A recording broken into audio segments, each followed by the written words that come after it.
வணக்கம். இந்தியாவுல தியாகிகள் தினம், அதாவது ஷஹீத் திவஸ் பத்தி நம்ம எல்லாருக்குமே தெரியும். நம்ம நாட்டுக்காக உயிர் விட்டவங்கள நம்ம நினைவு கூற நாள் அது. ஆனா நான் உங்ககிட்ட ஒரு கேள்வி கேட்கிறேன்.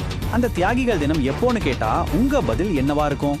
ஒருவேளை நீங்க சொல்ற பதில் முழுமையானதா இல்லாம இருக்கலாம்.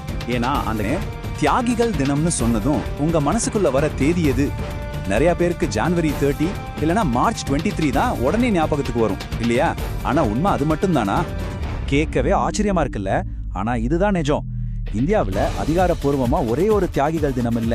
வருஷம் முழுக்க நாம மொத்தம் 7 வெவ்வேறு தியாகிகள் தினங்களை அனுசரிக்கிறோம்.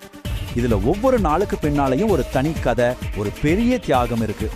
சரி, இந்த 7 நாட்களோட கதையை நாம எப்படி பார்க்க போறோம்னா, முதல்ல தேசிய அளவுல அனுசரிக்கப்படுற நாட்கள், அதுக்கப்புறம் நம்ம பிராந்திய ஹீரோக்களோட தியாகங்கள், அப்புறம் சுதந்திர போராட்டத்தை தாண்டின தியாகங்கள், கடைசியா இது எல்லாத்தையும் சேர்த்து ஒரு முழு பார்வையா பார்க்க போறோம். வாங்க, முதல்ல நம்ம எல்லாருக்கும் நல்லா தெரிஞ்ச 2 முக்கியமான நாட்கள்ல இருந்து ஆரம்பிக்கலாம். இந்த 2 நாட்களும் தான் நாடு முழுக்க தியாகிகளுக்காக அனுசரிக்கப்படுது. இதுல முதலாவதா வர்றது நம்ம மனசுல ஆழமா பதிஞ்ச ஒரு தேதி, ஜனவரி 30. சரி, இந்த நாள் ஏன் இவ்ளோ முக்கியம்? ஆமாங்க, இந்த நாள் நம்ம தேசத்தந்தை மகாத்மா காந்தியோட நினைவு நாள் தான். ஆனா இதோட முக்கியத்துவம் அவரோட மட்டும் முடியல. அவரோட தியாகத்தை முன்னிறுத்தி நம்ம நாட்டு விடுதலைக்காக உயிர் கொடுத்த பேர் தெரியாத லட்சக்கணக்கான தியாகிகளையும் நாம இந்த நாள்ல தான் நினைச்சு பார்க்கிறோம். சரி, அஹிம்சை வழியில இருந்து இப்போ கொஞ்சம் புரட்சி பாதைக்கு போவோமா? தேசிய அளவுல ரொம்ப முக்கியமான இன்னொரு நாள் மார்ச் 23. இந்த நாள் புரட்சி தீய பத்த வச்ச அந்த 3 இளம் சிங்கங்களோடது. பகத்சிங், சுக்தேவ், ராஜ்குரு.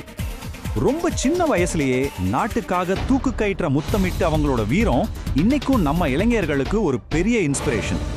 இப்போ நாம பார்த்தது தேசிய அளவுல. ஆனா இந்திய சுதந்திர போராட்டங்கிறது ஒரே கதை கிடையாது.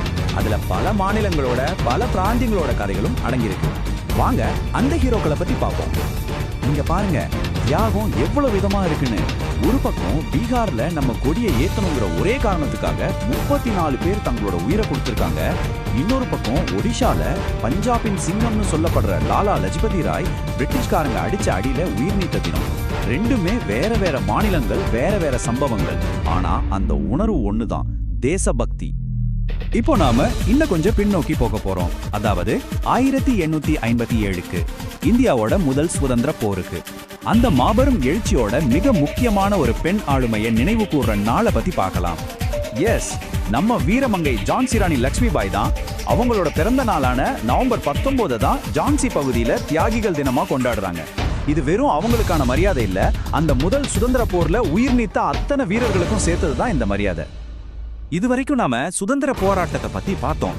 ஆனா இந்தியாவை பொறுத்த வரைக்கும் தியாகம்ங்கிற வார்த்தை அதோட நின்னுடல.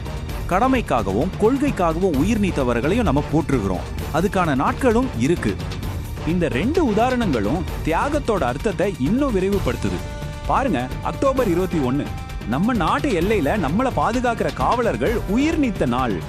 இன்னொரு பக்கம் நவம்பர் 24 தன் மத நம்பிக்கையும் மற்றவங்களோட உரிமைகளையும் காப்பாத்த உயிர் துறந்த குரு தேக் பகதூரோட தியாக திருநாள்.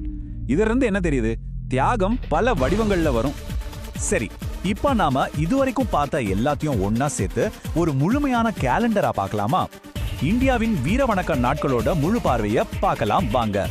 இந்த அட்டவணையை பாருங்களேன். இதுதான் இந்தியாவின் தியாக வரலாற்றோட ஒரு முழு படம்.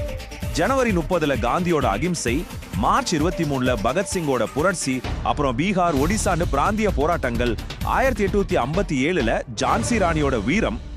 இது மட்டும் இல்லாம அக்டோபர் 21ல நம்ம போலீஸோட கடமை உணர்ச்சி, நவம்பர் 24ல குரு தேக் பகதூரோட ஆன்மீக தியாகம். பாத்தீங்களா, ஒவ்வொரு நாளும் நம்ம தேசத்தோட ஆன்மாவில ஒரு முக்கியமான பக்கத்தை நமக்கு காட்டுது. அப்போ இதுல இருந்து நாம புரிஞ்சுக்க வேண்டிய முக்கியமான விஷயம் என்னன்னா, இந்தியாவுல தியாகிகள் தினம்ங்கிறது ஏதோ ஒரு நாள் கிடையாது.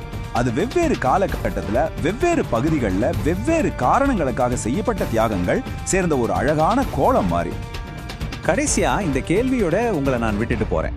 ஒரு தேசம் தன்னோட ஹீரோஸ்களை எப்படியெல்லாம் நினைச்சு பாக்குதுங்கிறது அந்த தேசத்தோட அடையாளத்தை பத்தி நமக்கு என்ன சொல்லுது? இந்த மாதிரி பலவிதமான தியாகங்கள் ஒரு நாட்டோட மனசாட்சியை எப்படி உருவாக்குதுன்னு நீங்க நினைக்கிறீங்க? யோசிச்சு பாருங்க.